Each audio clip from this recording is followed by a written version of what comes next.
მართული ვითარებაა და აბსოლუტურად გასაგებია არა მარტო ქვეყნის შიგნით, არამედ გლობალურად და ასე რომ აბსოლუტურად გასაგებია რა შეიძლება ახლა ითქვას გუშინდელ ამბავზე. ვფიქრობ და ვხვდები ერთ რამეს, რომ ესეთი მარტივი მისადგომად საკითხი რომ შეიძლება ხვალ თქვათ მე ვიყო პატიმარი, ესეთი მარტივი ალბათ ჩემთვის არც არასდროს ყოფილა და არც არასდროს იქნება, იმიტომ რომ გულწრფელად რო თქვა, ეს ჩემი გულის სიღრმეშია და დარწმუნებული ვარ ყველა ჩვენგანის, ვინც გავდივართ და ვიბრძვით ჩვენი ქვეყნის გადასარჩენად.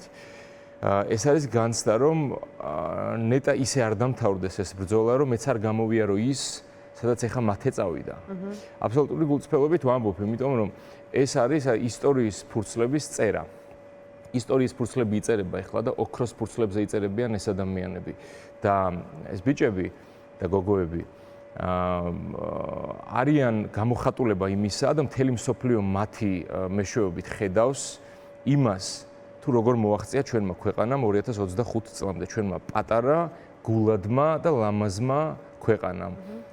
ის რაც გუშინ მათემ გააკეთა, როგორც ის შეხვდა აი ამ განაჩენს და 4 წელი 21 წლის ასაკში, როცა იცი რომ მომდევნო 4 წელი შეიძლება გაატაროს საპყრობილეში, ძალიან რთულია რა და მოდით ვისაც ეს ვერ წარმოუდგენია, უბრალოდ ერთი კვირა ჩაიკეტოს თავის სახლში, არა ოთახში, სახლში და აი ნახავს როგორი არის ერთი კვირა და მერე წარმოიდგინოს როგორი არის 4 წლის წარმოდგენა საპყრობილეში, მაგრამ ერთი ვინც არ იცის, აი მათ გასაგონად მინდა ვთქვა, რომ დღესვე ჩვენი სინდისის პატიმრებს შეუძლიათ რომ დაწერონ ერთ გვერდზე განათავსონ გარკვეული ტექსტი და ხვალვე თუ არა ერთი კვირის შემდეგ მაინც ისინი იქნებიან სახლში, მაგრამ ამას არ აკეთებენ. და ეს არ არის შემთხვევითი. მათ ხომ შემთხვევითობის პრინციპით არჩიეს, რეჟიმმა ხო შემთხვევითობის პრინციპით არჩია ეს ხალხი, მაგრამ არც ერთში არ გაუმართლა, არ გატყდნენ.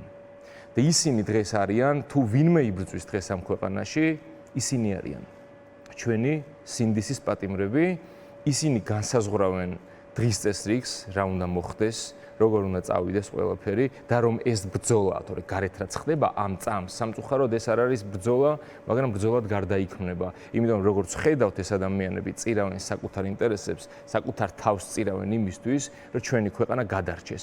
ამიტომ აუცილებლად უნდა ვახსენო, რომ ხვალ არის 2 საათზე თელავში დაგეგმილი საპროტესტო მანიფესტაცია მათე დევიზის მხარდასაჭერად.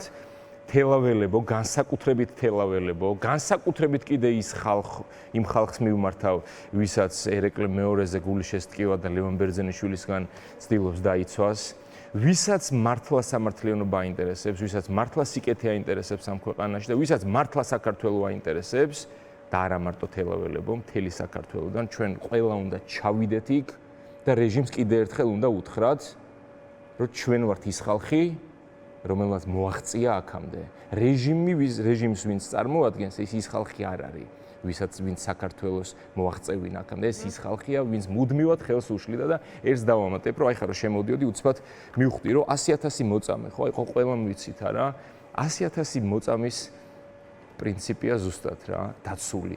100,000 მოწამესავით მიდის ეს ხალხი აი იმ ხიდზე, რომელზეც უნდა დაიცვან ღირსება რა. ძალიან დიდი მადლობა თავისუფლება რეჟიმის ტყვეებს, ისინი მალე იქნებიან თავისუფლები, აუცილებლად დადგება ეს მომენტი და 4 წელს ნამდვილად არავინ არ მოახდევინებს მათ ეს საპყრობილეში.